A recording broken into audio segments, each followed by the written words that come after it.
नमस्कार, मी सविता नाथ ब्रह्म किचनमध्ये तुमचं पुन्हा एकदा मनापासून स्वागत आहे. तांदूळ हा पचायला हलका आणि ऊर्जा देणारा, तर ओलं खोबरं हे शरीराला थंडावा देणारं, कोकणातील दमट हवामानाला अतिशय पूरक आहार मानला जाणारा आणि घराघरात उपलब्ध असलेले तांदूळ खोबरं यापासून हा पदार्थ तयार केला जातो. असाच पदार्थ आपण आज बनवणार आहोत, जो तळलेला नसून वाफवलेला असल्याने त्याची पौष्टिक मूल्य टिकून राहतात. अशीच अगदी हेल्दी रेसिपी आज आपण करणार आहोत. आज आपण कोकणी पद्धतीचे एक खास गोड पदार्थ तयार करणार आहोत. पारंपरिक चवीचे आणि 7 पदराचे म्हणजे 7 लेअरवाले गुळखोबऱ्याचे सारण भरून तयार केलेले घावन. हे घावन दिसायला जितके सुंदर दिसतात ना, तितके खाताना मऊ आणि चविष्ट लागतात. तांदळाच्या पातळसर पिठाचे जाळीदार 7 थर आणि त्यामध्ये भरलेले गुळखोबऱ्याचे गोड सारण ही एक अस्सल मेजवानीच आहे. कोकणात श्रावण महिन्यात ही रेसिपी आवर्जून केली जाते. अशीच अगदी पारंपरिक रेसिपी तयार करण्यासाठी मी इथे 1 वाटी खोबरं खवून घेतलेलं आहे, ओला नारळ, आणि अर्धी वाटी गूळ घेतलेला आहे, 1 चमचा वेलची पूड घेतलेली आहे, 1 चमचा खसखस घेतलेली आहे आणि 2 चमचे इथे मी ड्रायफ्रूट घेतलेले आहेत. आणि हे तांदूळ स्वच्छ धुवून सुकवून त्यांना दळून आणलेलं आहे. हे भाकरीच्या पिठापेक्षा थोडं जाडसर पीठ असतं. हे जाडसर पीठ असल्यामुळे आपले घावन खूप छान आणि खरपूस होतात. आता आपण पहिलं हे तांदळाच्या पिठाचं एक बॅटर करून घेऊया पातळसर. अर्धा चमचा मीठ टाकून याचं छान पातळसर आपण एक बॅटर तयार करून घेऊया, थोडं थोडं पाणी घालून. इतपत आपल्याला घावन करायसाठी पातळ पीठ हवं असतं. आता हे पीठ आपण झाकण ठेवून बाजूला ठेवून देऊया आणि आपल्या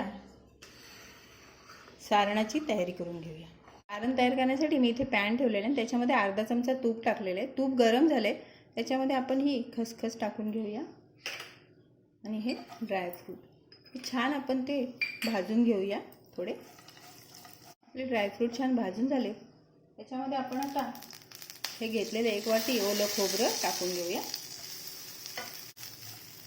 खोबरं 1 मिनिट परतून झालंय आपलं. आता आपण त्याच्यामध्ये अर्धी वाटी गूळ घालून घेऊया. पूर्वीच्या काळी स्त्रियांच्या स्वयंपाकातील कौशल्य पाहण्यासाठी असे पदार्थ करायला सांगितले जायचे. एकावर एक असे पातळ जाळीदार घावन बनवून प्रत्येक थरात गूळ खोबरं समान पसरवून ते योग्य पद्धतीने वाफवणे ही एक कलाच मानली जात असे. आणि असे 7 लेअरवाले घावन बनवणे म्हणजे पूर्णत्वाचे, समृद्धीचे प्रतीक मानले जात होते. गूळ छान मिक्स झालाय. वेलची पावडर सुद्धा आपण आता टाकून घेऊ याच्यामध्ये आणि छान मिक्स करून घेऊया. छान असं आपलं सारण तयार झालेलं आहे. आता ते आपण थंड करूया आणि मग आपण घावन करायला घेऊया.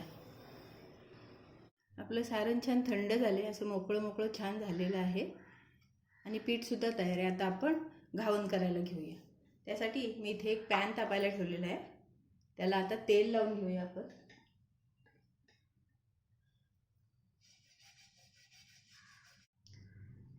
कोकणात ह्याच्यासाठी भिडं वापरतात, पण माझ्याकडे भिडं नाही आहे म्हणून मी पॅन वापरते.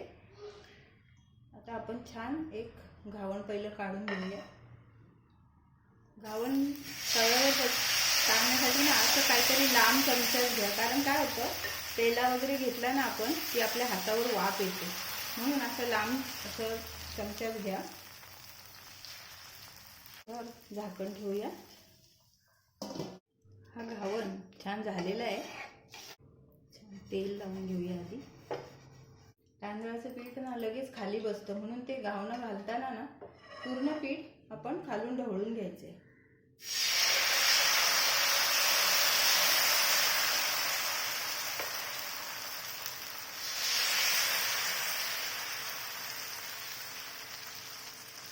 झाकण ठेवूया.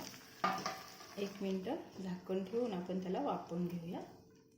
आपला घावणा छान तयार झालेला आहे. आता आपण हे सारण बनवलेलं आहे ना, ते असं एका बाजूला अर्ध्या बाजूमध्ये आपण हे सारण असं टाकून घेऊया. असं अर्ध्या भागावर छान पसरून घ्यायचे आणि ही अर्धी बाजू आहे ना, ती ह्याच्यावरती आपल्याला आता उलटी करून, हे असं ह्याच्यावरती उलटं करून घ्यायचं. आणि पुन्हा तेल लावून घ्यायचं आपल्याला छान. त्या बाजूला पुन्हा आपल्याला घावणा बनवून घ्यायचा.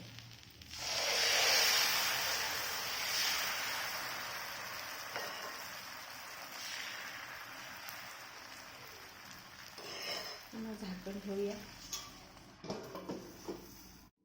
1 मिनिट झालंय, आपण झाकण काढूया. आता या दुसऱ्या बाजूला आपण हे सारण पसरवून घ्यायचं आहे. असं ही बाजू आपल्याला ह्याच्यावरती पुन्हा अशी हे करून घ्यायची. पुन्हा या बाजूला तेल लावून घेऊया आपण.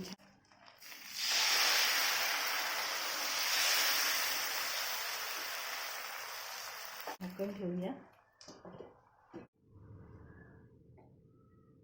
1 मिनिट झालेलं आहे, आपण झाकण काढूया. सुद्धा आपण असंच छान सारण पसरून घेऊया. खसखस, ड्रायफ्रूट, त्याच्यामुळे खूप छान चव लागते याची. हा पॅन थोडा मोठा आहे ना, म्हणून थोडं ते उलटं करायला थोडा त्रास होतो. भिडा असतं ते थोडं छोटं असतं ना, त्याच्यावरती लगेच उलटलं जातं. आता ही बाजू ह्याच्यावरती पुन्हा अशी करायची. पुन्हा या बाजूला तेल लावायचं. तुला आपण घावणा करून घ्यायचा ह्या बाजूला.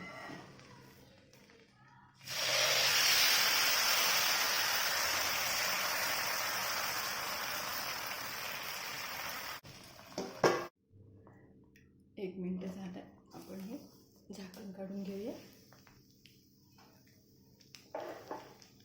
आणि या बाजूला पण हे सारण आपण पसरून घेऊया. छान याच्यावरती आपण आता पलटी करून.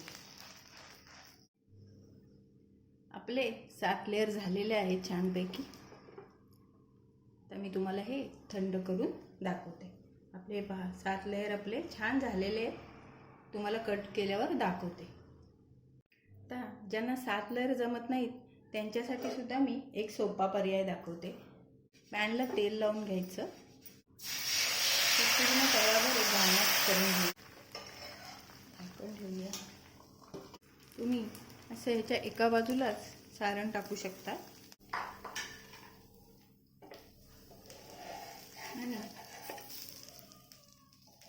आणि 7 कप्प्याची घावणी जमत नाहीत ना, त्यांच्यासाठी हा बेस्ट पर्याय आहे. तयार आहे आपला 7 लेअरवाला म्हणजे 7 पदराचा घावणा. तो दिसायला जेवढा सुंदर आहे ना, तेवढा चवीला सुद्धा उत्कृष्ट लागतो. मी तुम्हाला तो कट करून दाखवते. तुम्ही पाहू शकता किती सुंदर लेअर आलेले आहेत त्याच्या. एकदम शेवटपर्यंत हे बघा, पाहू शकता किती सुंदर त्याच्या लेअर आलेले आहेत. तर असे हे 7 पदराचे किंवा 7 कप्प्याचे घावणे तुम्ही सुद्धा जरूर ट्राय करा. हे सुंदर घावणे तुम्ही दुधाबरोबर खाऊ शकता. माझी व्हिडिओ तुम्हाला कशी वाटली ते जरूर सांगा. व्हिडिओला लाईक, शेअर आणि सबस्क्राईब करा.